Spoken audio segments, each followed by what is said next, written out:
Fungi are perhaps most recognizable in the forms we encounter on our dinner plates: mushrooms sautéed in butter, or yeasts transforming dough into bread and sugars into wine. Yet their roles stretch far beyond the kitchen. These unassuming organisms are also at work in medicine, in agriculture, and most critically, as nature's cleanup crew. Fungi serve as decomposers, organisms responsible for breaking down dead or decaying matter. Through this process of decomposition, they recycle nutrients back into the ecosystem. Like herbivores or predators, decomposers are heterotrophic. That is, they rely on organic materials as their source of energy, carbon, and nutrients. Without them, the planet would quickly become a warehouse of biological leftovers, with no one to clean up the mess or clear space for the next act of life. In addition to their culinary and ecological contributions, fungi also serve more specialized purposes. Yeasts assist in fermentation, turning grape juice into wine and grain mash into beer. Meanwhile, penicillin, a compound secreted by a certain mold, is a cornerstone of modern medicine, wielded against bacterial infections with remarkable effect. The term fungus comes from the Latin for mushroom, and appropriately so. Many fungi produce mushrooms as reproductive structures, but not all fungi are so conspicuous. Many go about their business invisibly, without ever forming mushrooms at all. Like all eukaryotes, fungal cells contain a true nucleus and a suite of membrane-bound organelles. These organisms are gathered under the umbrella of the kingdom fungi, also known by the somewhat formal title Euchomycota, or true fungi. While scientists have catalogued around 100,000 species, estimates suggest the true number may be closer to 1.5 million. Among them are familiar names: edible mushrooms, common yeast, black mold, and Penicillium notatum, the original source of penicillin. All are members of fungi, which, in turn, reside within the domain Eukarya. Though they were once lumped in with plants, fungi are in fact more closely related to animals. Unlike plants, fungi cannot photosynthesize. They depend on complex organic molecules for energy and carbon. Some reproduce only asexually, while others cycle through both asexual and sexual phases, engaging in an alternation of generations. Most fungi generate abundant spores, haploid cells that can divide by mitosis to form multicellular, haploid individuals. In this way, fungi, like bacteria, maintain their essential role in the environment, recycling organic matter back into its elemental parts, and ensuring that nothing, not even death, goes to waste. Fungi, like all eukaryotes, possess a cellular architecture marked by complexity. Each fungal cell is equipped with a membrane-bound nucleus, where DNA is neatly coiled around histone proteins, a familiar sight in other eukaryotic cells.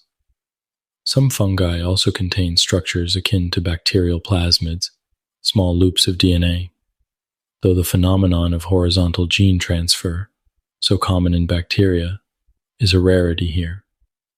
Within the fungal cell, one finds mitochondria, as well as the usual assortment of internal membranes, including the endoplasmic reticulum and the Golgi apparatus, quietly managing the cell's logistics.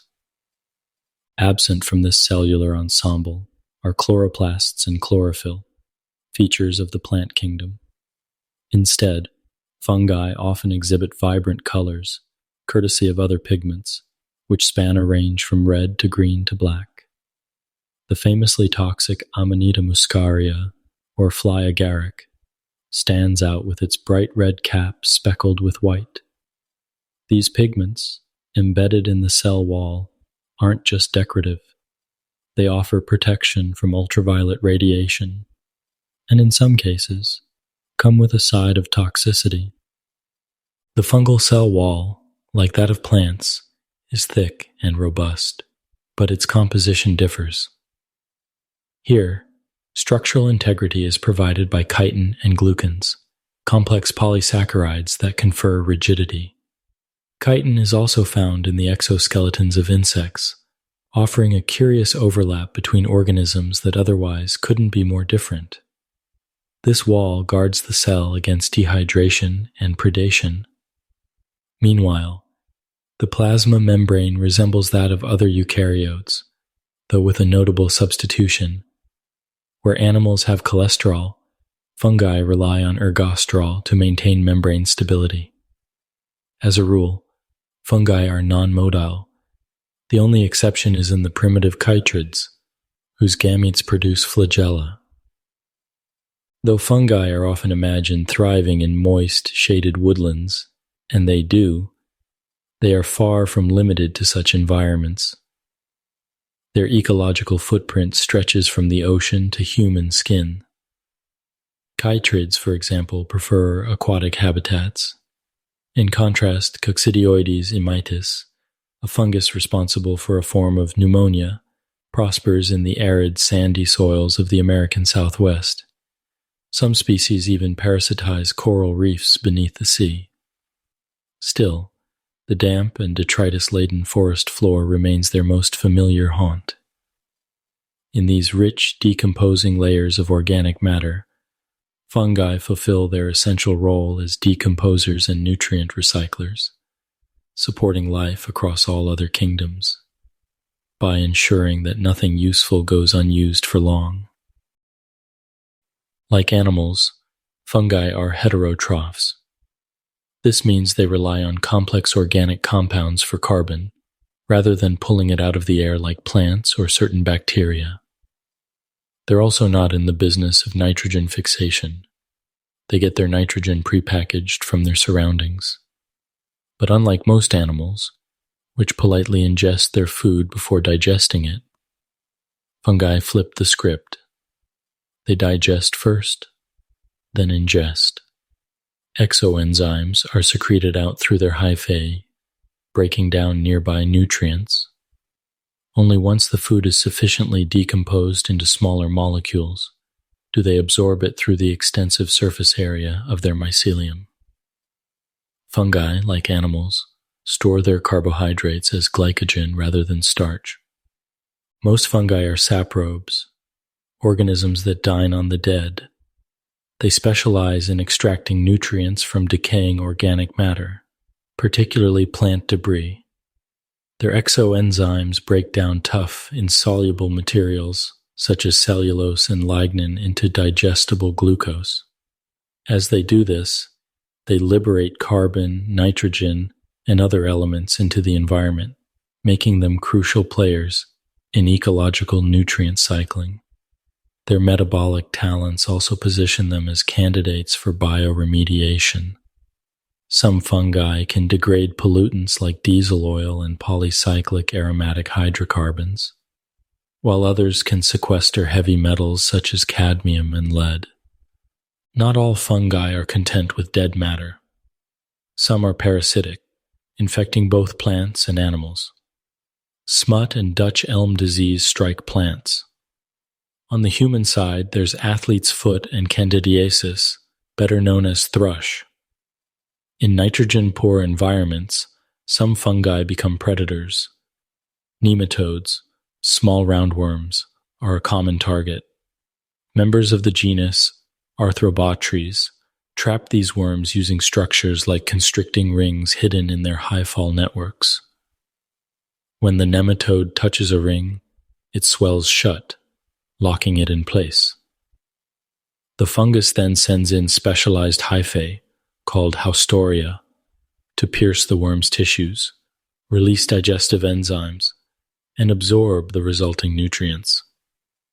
Haustoria are a common tool of parasitic fungi, adept at breaching host tissues to extract sustenance. The body of a fungus, whether unicellular or multicellular, is known as a thallus. Some fungi are dimorphic. They can switch between these forms, depending on their environment. Unicellular fungi are commonly known as yeasts. Saccharomyces cerevisiae, the yeast behind bread and beer, and Candida species, which cause thrush, are examples.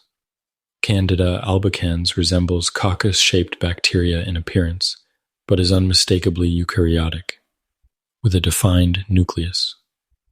Multicellular fungi are more common and exhibit two main life stages, vegetative and reproductive. The vegetative stage is a mesh of fine filaments called hyphae. A dense network of these filaments forms the mycelium, which might not look like much at first glance, but can be immense. One specimen, Armillaria solidipes, also known as the honey mushroom, is perhaps the largest organism on Earth, sprawling across over 2,000 acres in Oregon, and estimated to be at least 2,400 years old. In most fungi, hyphae are segmented by walls called septa, which are often perforated to allow for the movement of nutrients and molecules between cells. However, in bread molds, which belong to the Zygomycota, hyphae lack septa altogether. These choanocytic hyphae are instead made up of continuous cells with multiple nuclei. Fungi generally prefer moist, slightly acidic habitats, and they're flexible about light. Their oxygen needs, however, vary. Most are obligate aerobes. They need oxygen to survive.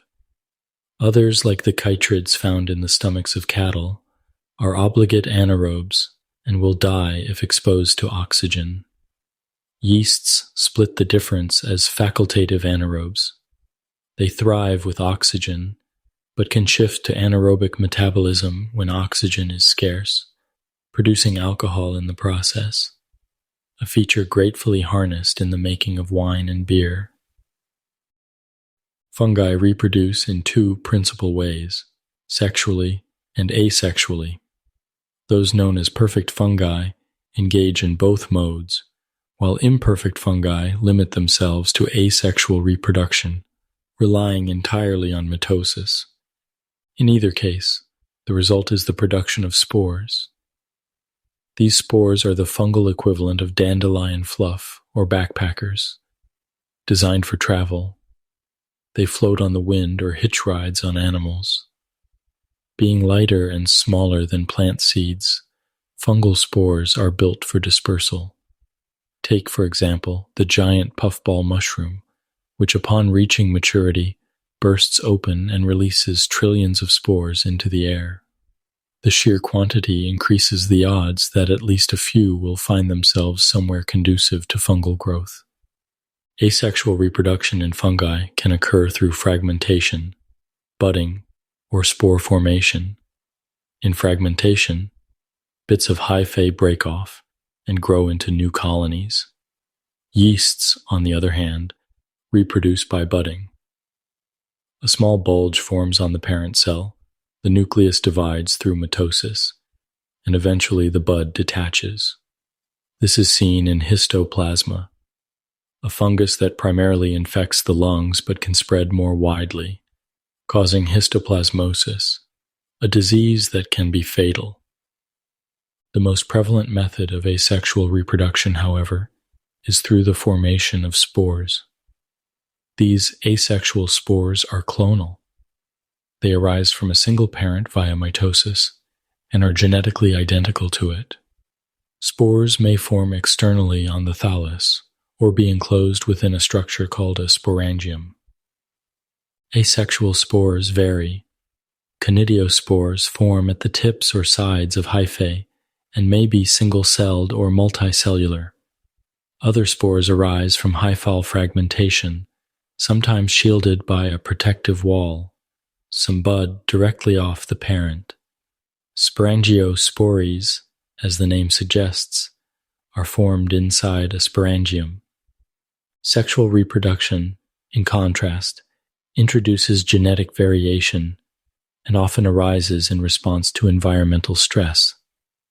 In this process, fungi produce two mating types, If both mating types occur within the same mycelium, it's termed homothallic or self-fertile. If two different compatible mycelia are required, it's heterothallic. Though sexual reproduction varies widely among fungi, it consistently includes 3 stages. First comes plasmogamy, the fusion of 2 haploid cells' cytoplasms, resulting in a dikaryotic cell containing 2 separate haploid nuclei. Next is karyogamy, in which these nuclei fuse into a diploid zygote nucleus. Finally, meiosis occurs within the gametangia, generating gametes of different mating types. The resulting spores are released into the environment to begin the cycle anew. Animal-mediated dispersal plays a vital role for some fungi. Spores can travel great distances via fur, feet, or gut. Remarkably, many fungal spores survive the journey through an animal's digestive system, emerging unscathed and ready to germinate. Some fungi, those classified as dung fungi, actually require this digestive detour to complete their life cycle. Consider the black truffle, a culinary luxury. It is the fruiting body of an underground ectomycorrhizal fungus, always found near trees. Animals seek out and consume truffles, thus distributing their spores. In parts of Italy and France, female pigs are employed to locate truffles, drawn to them by a compound that mimics the pheromone of a male pig. Nature, as always, has its own peculiar strategies.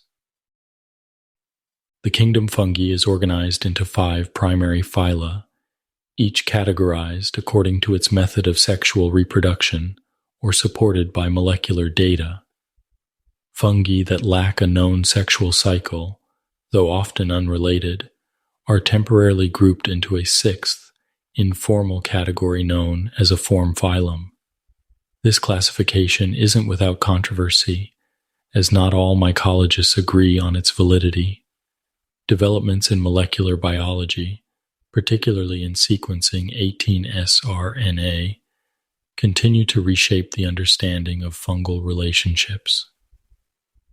These 5 recognized phyla are the Chytridiomycota, Zygomycota, Ascomycota, Basidiomycota, and the more recently identified Glomeromycota. The informal Deuteromycota group encompasses fungi known only to reproduce asexually. In terms of nomenclature, the suffix -mycota indicates a phylum, while -mycetes denotes a class, or is sometimes used loosely to refer to all members of a phylum. The only class within the Chytridiomycota is the Chytridiomycetes. These chytrids are the simplest and most ancient of the true fungi, or Eumycota. Fossil evidence suggests their appearance dates back over 500 million years to the late Precambrian. Like other fungi, chytrids possess cell walls made of chitin, though some also include cellulose. Most chytrids are unicellular, though some develop multicellular forms and hyphae that lack internal septa, making them coenocetic. Their distinguishing feature is the production of motile gametes and diploid zoospores equipped with a single flagellum. Ecologically, chytrids resemble protists in their habitat preferences and cell structure. They are most commonly found in aquatic environments, though some species have adapted to life on land. Their lifestyle varies. Some are parasitic, targeting plants, insects, or amphibians. Others are saprobes, feeding on dead organic matter. Allomyces is a well-studied example, notable for its dual reproductive modes, producing both haploid and diploid flagellated zoospores within a sporangium. Zygomycetes, members of the phylum Zygomycota, form a relatively modest group. They include the common bread mold, Rhizopus stolonifer, a fast-growing inhabitant of breads, fruits, and vegetables. Most zygomycetes are saprobes. though a few lead parasitic lives, especially on insects. Some species of Rhizopus are of commercial interest for their role in producing intermediates used in semi-synthetic steroid synthesis.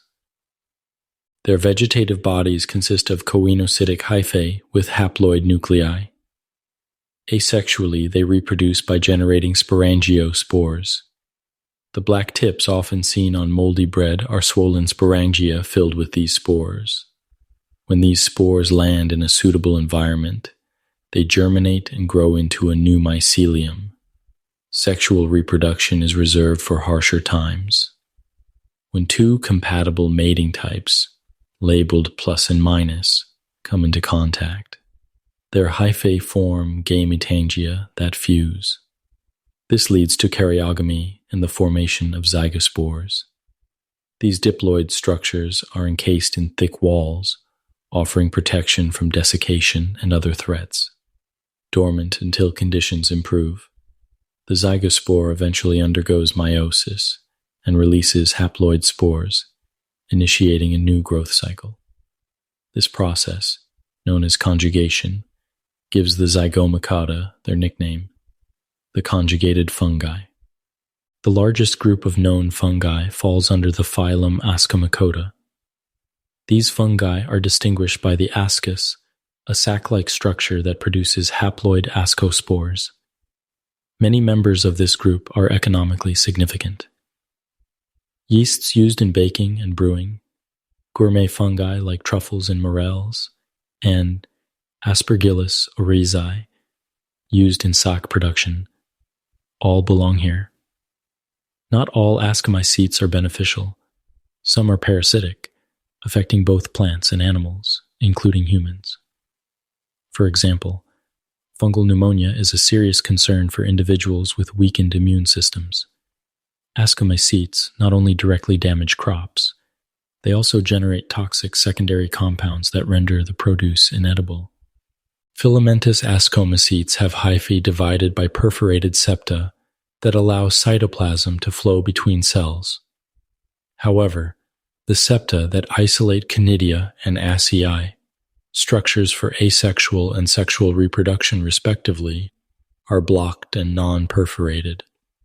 Asexual reproduction is common in this group and typically involves the formation of conidiophores, which release haploid conidiospores. Sexual reproduction, meanwhile, begins with the growth of specialized hyphae from one of two mating types. The male type forms an antheridium. The female forms an ascogonium. These structures unite in plasmogamy, where cytoplasms merge but nuclei do not. From this union emerge ascogenous hyphae, which carry paired nuclei, one from each parent strain. Within each ascus, the nuclei eventually fuse during karyogamy. Thousands of these asci accumulate within a fruiting body called an ascocarp. The resulting diploid nuclei undergo meiosis, yielding haploid ascospores. These are then released into the environment, where they germinate and produce new hyphae, thus continuing the life cycle. Fungi belonging to the phylum Basidiomycota are easily identified under the microscope by their club-shaped reproductive structures, known as basidia. Each basidium forms at the swollen tip of a hypha and is the site of spore production. These structures are typically found within mushrooms, the familiar fruiting bodies that appear after rainfall, in meadows, on lawns, or in grocery stores. One of the more whimsical phenomena associated with these fungi is the fairy ring, a circular growth of mushrooms in grasslands. The fungus Marasmius oreades is a classic example. Its underground mycelium expands outward in a circle, depleting nitrogen from the center soil and pushing outward toward richer soil, where the ring of fruiting bodies appears. Many basidiomycetes are nicknamed gill fungi due to the presence of gill-like formations under the mushroom cap. These are compact layers of hyphae on which basidia develop. The group also includes shelf fungi, which cling to trees, as well as plant pathogens like smuts and rusts, and the classic toadstools. While many edible mushrooms fall under this phylum, some members, such as Cryptococcus neoformans, are pathogenic and can cause serious respiratory infections. The life cycle of Basidiomycetes includes a clear alternation of generations.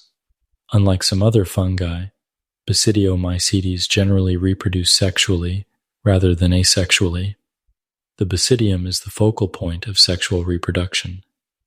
Here, nuclei from two different mating types fuse in karyogamy, forming a diploid zygote, which undergoes meiosis to produce haploid basidiospores. These spores germinate to produce monokaryotic hyphae, collectively referred to as the primary mycelium. When two compatible primary mycelia meet, they fuse, resulting in a dikaryotic secondary mycelium, a long-lasting phase in this group's life cycle. Eventually, this secondary mycelium gives rise to a fruiting body, the basidiocarp. This is the structure commonly seen above ground as a mushroom, and it bears the basidia on its gills. The Glomeromycota is a more recently delineated phylum, consisting of around 230 known species. These fungi form intimate symbiotic relationships with plant roots and are all obligate partners in arbuscular mycorrhizae. In this mutualistic exchange, plants provide carbohydrates to the fungus, which in return enhances the plant's nutrient uptake by delivering minerals from the soil.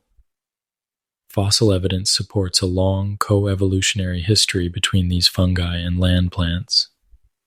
Members of Glomeromycota do not reproduce sexually and cannot survive without a host plant. Although they share coenocytic hyphae with the zygomycetes, they do not form zygospores. Genetic data supports their classification as a monophyletic group, descending from a common ancestor. Lastly, the Deuteromycota, or imperfect fungi, represent a form phylum comprising fungi with no observed sexual phase. As a polyphyletic collection, its members are more genetically aligned with fungi in other true phyla, particularly the Ascomycota, than with each other. The defining feature of this group is the lack of sexual reproduction, which complicates their classification. These fungi primarily inhabit terrestrial environments, with a few aquatic exceptions.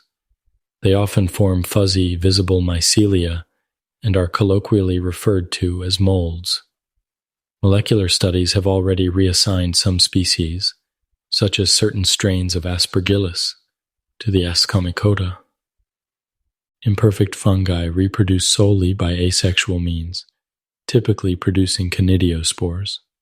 Occasionally, hyphae from different strains may recombine, forming heterokaryotic structures. Despite their lack of a sexual cycle, genetic recombination does occur among their nuclei. These fungi are far from obscure. They play crucial roles in various aspects of human life. In the food industry, they're responsible for the distinctive flavors and textures of cheeses like Roquefort and Camembert. The antibiotic penicillin owes its discovery to a penicillium fungus found inhibiting bacterial growth in a forgotten petri dish. However, their effects are not always beneficial. Many imperfect fungi cause diseases, either directly by infection or indirectly through the production of toxic compounds. A notable example is the genus Aspergillus, which produces aflatoxins, potent carcinogens that contaminate food supplies. The food web relies heavily on decomposers, organisms that break down dead matter to recycle essential nutrients. Elements such as nitrogen and phosphorus, which are required in significant quantities for biological processes, are often scarce in the environment. Fungi play a vital role by releasing these elements from organic debris. making them accessible to other living organisms. Even trace elements, present in minute quantities yet crucial for growth, would remain locked within decaying matter, without the decomposing action of fungi and bacteria. Fungi's ability to degrade large, insoluble molecules stems from their unique nutritional approach. Unlike animals, fungi digest before they ingest. They release exoenzymes into their surroundings, or sometimes keep them bound to the cell wall, which dismantle complex compounds into smaller, transportable molecules. These are then absorbed into the cell via protein carriers in the membrane. Because both enzymes and nutrient molecules require moisture to move effectively, fungal activity depends on relatively high environmental humidity. As saprobes, fungi are essential to ecosystem health, maintaining the nutrient cycle for plants and animals alike. But their influence extends further. Beyond simply breaking things down, fungi interact directly with other organisms in ways both beneficial and destructive. While fungi are often associated with disease and spoilage, their ecological value is immense. They contribute significantly to human welfare by recycling nutrients and by serving additional roles within ecosystems. Some fungi are animal pathogens that help keep pest populations in check. These fungal pathogens tend to be highly specific to their insect hosts and pose no threat to other animals or plants. Research into fungal biopesticides has yielded promising results. One such fungus, Beauveria bassiana, is under investigation as a biological control agent against the emerald ash borer. It has already been introduced in several states, including Michigan, Ohio, and West Virginia. Fungi also form critical partnerships with plants. Mycorrhizal associations, where fungi bond with plant roots, are foundational to the productivity of many ecosystems and agricultural lands. An overwhelming majority, between 80 and 90%, of grasses and trees depend on these fungal partners. Mycorrhizal inoculants are now commercially available, particularly among proponents of organic farming. On a more familiar note, many fungi end up on our plates. Mushrooms like morels, shiitakes, chanterelles, truffles, and the common meadow mushroom, Agaricus campestris, are all widely consumed. Cheeses such as Roquefort and Camembert owe their distinctive flavors and textures to molds from the Penicillium genus. These molds are collected from natural environments like the caves of Roquefort, where cheeses are stacked to attract the necessary fungal species. Fermentation, one of humanity's oldest biotechnologies, also owes its success to fungi. Yeasts from the environment ferment sugars into carbon dioxide and alcohol under anaerobic conditions, a method used across cultures to produce beer and wine. Modern yeast strains are now regionally selected and commercially available. Louis Pasteur, in the 1850s, developed a reliable strain of Saccharomyces cerevisiae for French breweries, marking an early milestone in the field of biotechnology. Fungi also produce secondary metabolites of substantial commercial value. In their natural environments, fungi synthesize antibiotics to limit bacterial competitors. This has yielded medicinal compounds such as penicillin and cephalosporins. Other fungal derivatives include cyclosporin, which suppresses immune responses in transplant recipients, precursors for steroid hormone production, and ergot alkaloids used to control bleeding. Certain fungi, including Psilocybe semilanceata and Gymnopolis junoneus, produce psilocybin, a hallucinogenic compound used in cultural rituals for millennia. Fungi's biological simplicity and eukaryotic nature make them ideal model organisms for scientific research. The red bread mold, Neurospora crassa, played a key role in genetic discoveries. Similarly, many genes identified in S. cerevisiae served as entry points for understanding their human counterparts. Because yeast cells, like human cells, possess internal membranes and enzymes that manage protein processing and export, they outperform simpler organisms like E. coli in recombinant DNA experiments.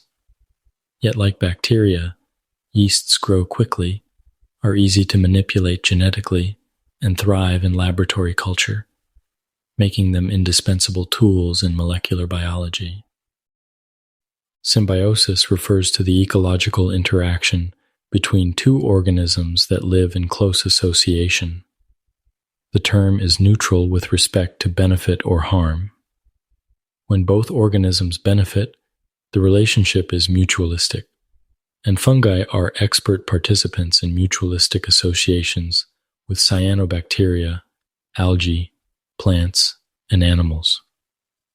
Among the most prominent fungal partnerships are the Mycology, named from the Greek for fungus root. This is the alliance between vascular plant roots and their fungal partners.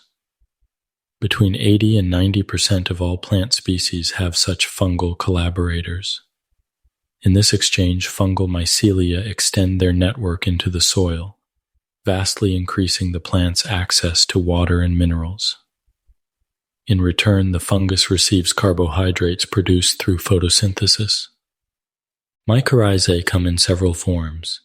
Ectomycorrhizae, or outside mycorrhizae, form a sheath, or mantle, around the plant's roots.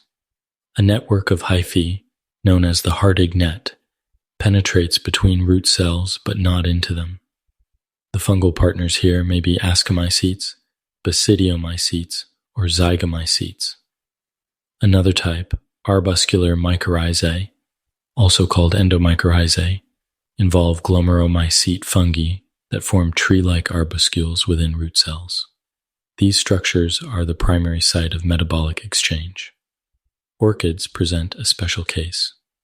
As epiphytes with nutrient-poor seeds, orchids rely entirely on fungal partners, usually basidiomycetes, to germinate. The fungi provide nutrients once the seed's own reserves are depleted, and in some species, the association continues through the plant's life. Another form of mutualism involves fungal endophytes, which inhabit plant tissues without causing disease. These fungi often confer protective benefits by producing toxins that deter herbivores, or by increasing resistance to environmental stress, such as microbial infections, drought, or toxic metals in the soil. The widespread presence of mycorrhizae suggests that these associations were pivotal in plant evolution. Primitive plants like bryophytes, which lack true roots and rely on simple underground structures called rhizoids, show only partial or inconsistent associations with fungi. In contrast, vascular plants with root-like extensions had a competitive advantage, increasing their nutrient uptake through more effective fungal partnerships. Fossil evidence shows that fungi were among the earliest terrestrial organisms, preceding plants. The earliest symbioses likely involved moss-like plants and endophytic fungi. These led eventually to the modern mycorrhizae found in roughly 90% of today's vascular plant species. The fungi involved are evolutionarily conservative. They produce simple spores, do not undergo sexual reproduction, and are unable to survive independently of their plant hosts. Lichens represent another striking example of mutualism. These composite organisms colonize some of the most inhospitable environments: rocks, tombstones, tree bark, and the frozen tundra. Desiccation resistant, they revive quickly upon the return of moisture. Lichens consist of a fungus, usually an ascomycete or basidiomycete, and a photosynthetic partner, either an alga or a cyanobacterium. Alone, neither partner typically survives, but together they form a thallus, where the fungal hyphae encase and protect the photosynthetic cells. In exchange for this shelter and mineral access, the photosynthetic partner supplies carbohydrates. Some cyanobacteria also fix atmospheric nitrogen, adding another nutritional dimension to the partnership. The fungus anchors the lichen to a surface and regulates moisture and light exposure. Lichens grow slowly, often only millimeters per year, and reproduce using soredia, which are clusters of algal cells wrapped in fungal hyphae. These are dispersed by wind or water to establish new colonies. Lichens are highly sensitive to air pollution, particularly elevated levels of nitrogen and sulfur, making them useful bioindicators. Beyond ecology, they serve practical roles: food for reindeer and caribou, microhabitats for small invertebrates, and a traditional source of textile dyes before synthetic alternatives emerged. Fungi also form mutualisms with various insects. Arthropods, members of the invertebrate phylum with jointed limbs, rely on fungi for protection, while fungi benefit from nutrients and spore distribution. In one example, basidiomycete fungi associate with scale insects. The fungal mycelium blankets and protects the insect colonies, which in turn divert nutrients from parasitized plants to the fungus. Another, more elaborate partnership is found among leaf-cutting ants in Central and South America. These ants harvest leaf fragments and build fungal gardens. The cultivated fungi digest the plant cellulose, something the ants themselves cannot do, releasing sugars the fungi use for growth. The ants then feed on the fungal tissue. They also patrol the gardens, actively removing competing fungal species. In this system, the ants provide a continuous leaf supply and a controlled environment, while the fungi serve as the ants' primary food source. Both partners flourish, each reaping the rewards of their evolutionary pact. The survival of human societies has always depended on the ability to produce healthy crops in sufficient quantity. Unfortunately, plant diseases have periodically devastated agriculture, triggering widespread famine. Among the chief culprits are fungal pathogens. These fungi often infect plants, decaying their tissues until the host dies. Even when not outright destroying crops, fungi can contaminate them with potent toxins, rendering them inedible. Fungi are also responsible for the spoilage of food during storage. A particularly dramatic example is Claviceps purpurea, the fungus behind ergot disease in cereal crops, particularly rye. While the crop yield itself suffers, the greater danger comes from the alkaloid toxins produced by the ergot. These affect both humans and animals, causing ergotism, a condition marked by convulsions, hallucinations, gangrene, and, rather unluckily for dairy farmers, the loss of milk production in cattle. The main active compound, lysergic acid, also happens to be the chemical precursor to LSD. Other fungal threats to agriculture include smuts, rusts, and various mildews, all of which can decimate crops without much ceremony. Then there are aflatoxins, toxic and carcinogenic compounds produced by fungi in the Aspergillus genus. Crops such as nuts and grains can become contaminated, prompting large-scale recalls that can financially cripple producers and lead to food shortages, especially in developing regions. Fungi don't stop with plants. They also cause harm to animals, including humans, in a number of unpleasant ways. A fungal disease known as a mycosis involves direct infection and tissue damage. Fungi invade by colonizing and destroying tissues. Another threat is mycotoxicosis, the poisoning of organisms through the ingestion of fungal toxins present in contaminated food. Then there's mycetismus, which involves the direct consumption of toxic mushrooms. Beyond these, individuals sensitive to mold spores may develop severe allergic responses. Treating fungal infections is particularly difficult. Unlike bacteria, fungi are eukaryotes, just like us. This biological similarity makes it hard to design drugs that kill them without also harming the host. Antibiotics work well against prokaryotic bacteria, but antifungal medications have to tread more carefully. Many fungal infections remain on the surface of the body. These superficial infections, known as cutaneous mycoses, can be alarmingly disruptive. A current ecological concern is the decline in global frog populations, likely caused by the chytrid fungus Batrachochytrium dendrobatitis, which invades frog skin and interferes with their ability to breathe through it. Similarly, over 1 million bats in the United States have died from white nose syndrome, which manifests as a white ring around their mouths. The culprit, Pseudogymnoascus destructans, thrives in the cold, spreading its spores in the caves where bats hibernate. Researchers are actively studying how this fungus spreads, how it causes damage, and how it might be stopped.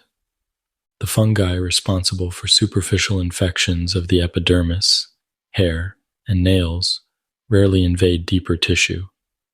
They are often misleadingly called dermatophytes, from the Greek for skin plants, though fungi are definitively not plants.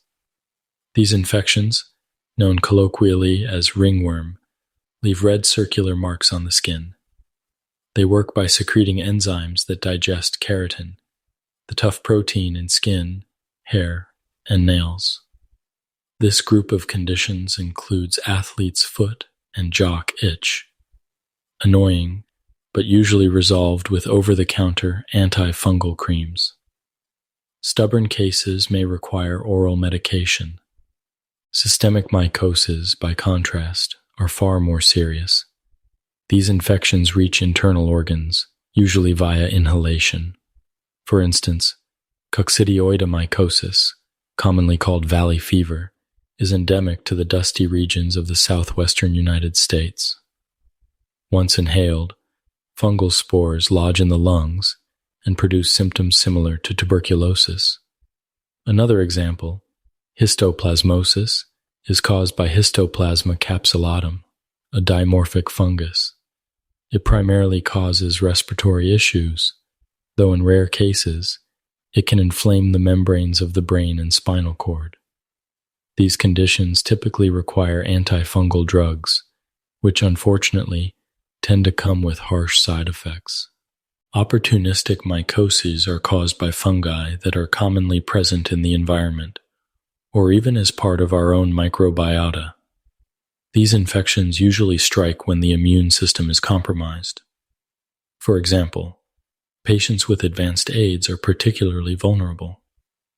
The yeast Candida, ordinarily a harmless resident of the body, can grow unchecked if conditions shift.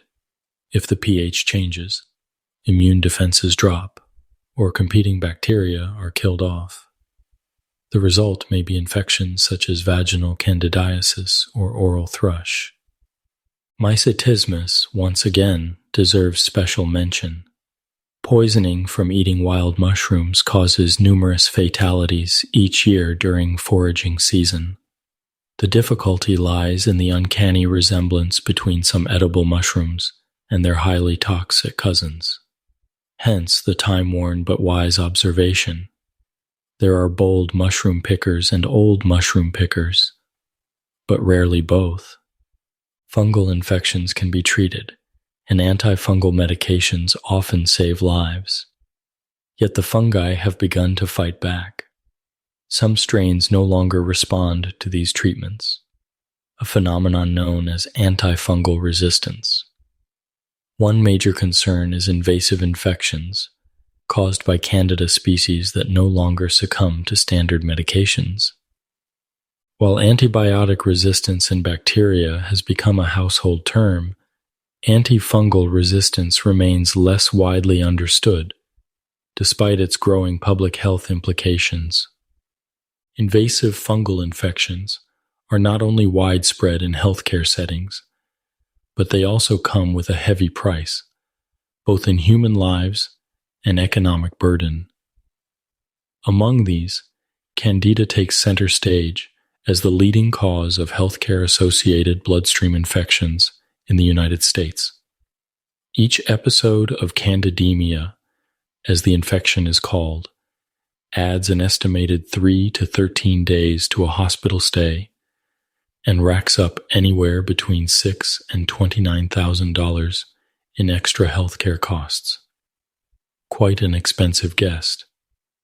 The situation becomes more concerning when one considers the growing resistance of certain Candida strains to commonly used antifungal treatments. First-line medications like fluconazole are seeing diminishing efficacy, with about 7% of all on Candida bloodstream isolates showing resistance, most of them belonging to the species Candida glabrata. For years, this rate has remained relatively stable, but the same cannot be said for resistance to echinocandins, antifungal agents that include anidulafungin, caspofungin, and mycofungin. Among C. glabrata isolates, echinocandin resistance has nearly doubled, from 4% in 2008 to 8% in 2014. This is especially worrisome, given that echinocandins are often the go-to treatment for infections caused by this already fluconazole-resistant species. The pairing of high fluconazole resistance and rising echinocandin resistance in C. glabrata creates a daunting clinical challenge. Infections caused by multi-drug-resistant strains leave clinicians with very few therapeutic options, most of which are costly and come with significant toxicity, particularly problematic in patients who are already seriously ill. Unsurprisingly, research has shown that patients infected with drug-resistant Candida have poorer outcomes compared to those whose infections remain susceptible to available antifungal drugs. Although resistance is still relatively uncommon, the concern is not unwarranted. If the current trends continue, we may find ourselves increasingly short of effective treatment options. Resistance can be innate. Some fungi are naturally immune to certain drugs, or acquired, typically due to poor prescribing practices. Low dosages, incomplete treatment courses, and inappropriate use all contribute to the problem. There's also evidence that antibacterial drugs may be complicit, altering gut microbiota in ways that promote fungal overgrowth, particularly of Candida. It remains unclear whether curbing the use of all antimicrobials would reduce fungal infections, but one thing is certain: the judicious use of antifungal and antibacterial medications is central to the fight against resistance. Addressing antifungal resistance, particularly in Candida, is a shared responsibility. The Centers for Disease Control and Prevention, CDC, plays its part by tracking resistance trends through surveillance programs, confirming species, and testing isolates for drug susceptibility. They also apply genetic sequencing and develop new lab tests to identify mutations linked to resistance. Hospitals have their own role to play. Executives and infection control staff are encouraged to evaluate antifungal use as part of antibiotic stewardship programs and enforce hand hygiene, catheter use protocols, and environmental controls. Doctors and clinicians are advised to prescribe antifungals responsibly, document prescriptions thoroughly, stay informed about local resistance patterns, and champion initiatives aimed at improving prescribing practices, all while adhering to infection control measures with every patient interaction. Even hospital patients have a role. They're urged to ensure that anyone entering their room washes their hands. If a catheter is in use, it's wise to ask daily whether it's still necessary. A simple question can go a long way in infection prevention. Humans are, if nothing else, inventive, finding a purpose for nearly everything we encounter, even when that purpose isn't entirely beneficial. Fungi, in particular, have served us well across the ages, though not without a few misadventures. Fungi have been collected and consumed for millennia. In modern life, they're hard to avoid, even during something as simple as going out for dinner, whether it's the mold in your blue cheese or the yeast in your pizza dough. Fungi are a quiet presence at the table. The range of edible mushrooms includes both farmed and foraged varieties. Agaricus bisporus, the most commonly cultivated mushroom in the West, goes by many names: button mushrooms when young, portobello when mature. These versatile fungi make regular appearances in everything from soups to salads. Asian mushrooms have also made their way into Western kitchens. Straw mushrooms, Volvariella volvatia, oyster mushrooms, Pleurotus austriatus, shiitakes, Lentinula edodes, and Enokitake, flammulina, species, are increasingly common in grocery aisles and home recipes. For the more adventurous palate, wild fungi hold particular allure. Gourmet markets place a high premium on milk mushrooms, morels, chanterelles, truffles, black trumpets, and the revered porcini, Boletus edulis, also known as king boletes. These are typically gathered by hand and find their way into fine dining establishments and fervent culinary debates. Cheese lovers owe much to fungi. Certain cheeses owe their distinctive flavors and textures to the deliberate addition of fungal cultures. Stilton and Roquefort, for example, are products of Penicillium roqueforti, a mold that creates the characteristic blue veins. These molds are non-toxic and safe for consumption. However, improper storage can invite unwelcome fungi, and with them, the risk of mycotoxins like aflatoxins and patulin. Cheese, it seems, must be aged with precision and vigilance. Yeast, Saccharomyces cerevisiae to be specific, is the unsung hero behind bread, pizza crust, dumplings, and countless other baked goods. It also plays a starring role in brewing alcoholic beverages. Other fungi join the fermentation chorus. Aspergillus oryzae is key to making soy sauce, miso, and sake, while Rhizopus species help create tempeh. These fungi have been domesticated and carefully cultivated to perform their tasks without producing harmful toxins, unlike their less trustworthy wild relatives. Even meat substitutes are in on the action. Corn, for instance, is derived from Fusarium venenatum. Beyond the kitchen, fungi are chemical powerhouses. Many fungal species produce secondary metabolites that have proven invaluable to medicine. Penicillin and cephalosporins, two of the most significant antibiotics, are derived from fungi. Cyclosporine, another fungal product, suppresses the immune system to prevent organ transplant rejection. Ergot alkaloids help control bleeding, and fungal precursors contribute to the synthesis of steroid hormones. Some fungi, such as Psilocybe semilanceata and Gymnopolis junoneus, produce psilocybin, a hallucinogenic compound used ritually and recreationally for thousands of years, legality and cultural context permitting. By the early 21st century, fungi were directly involved in the development of more than half of the top 20 pharmaceutical products. Penicillin, cyclosporin A, and 2 anti-cholesterol statins were among the 10 most lucrative drugs on the market, each generating over $1 billion annually. Recent additions include mycofungin, an antifungal, mycophenolate, to prevent tissue rejection, rosuvastatin, to lower cholesterol, and ceftitorin, an antibiotic. In the lab, fungi have served as ideal research organisms. Neurospora crassa, a red-bread mold, played a pivotal role in the early days of genetics. Saccharomyces cerevisiae, or baker's yeast, continues to be a favorite model organism. As a eukaryote, it processes proteins in ways that mirror human cells, unlike E. coli, which lacks the cellular machinery needed for many complex biochemical tasks.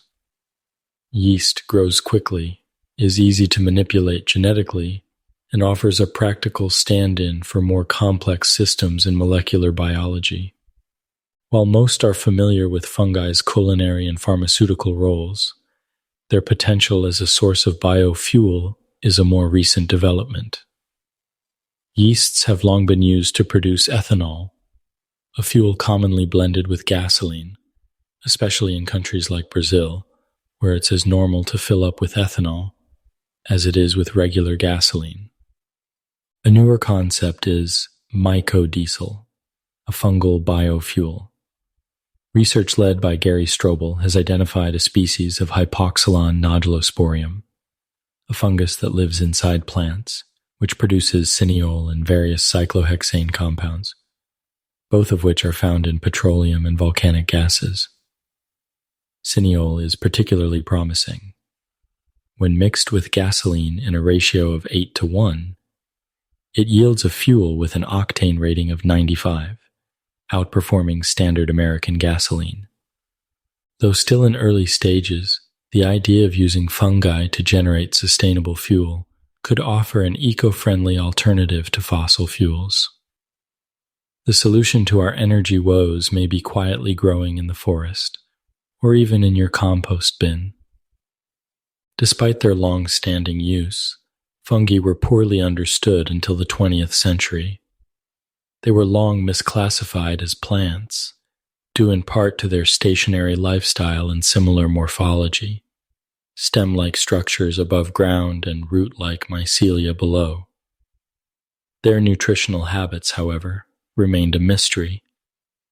The field of mycology, fungal biology, changed all that.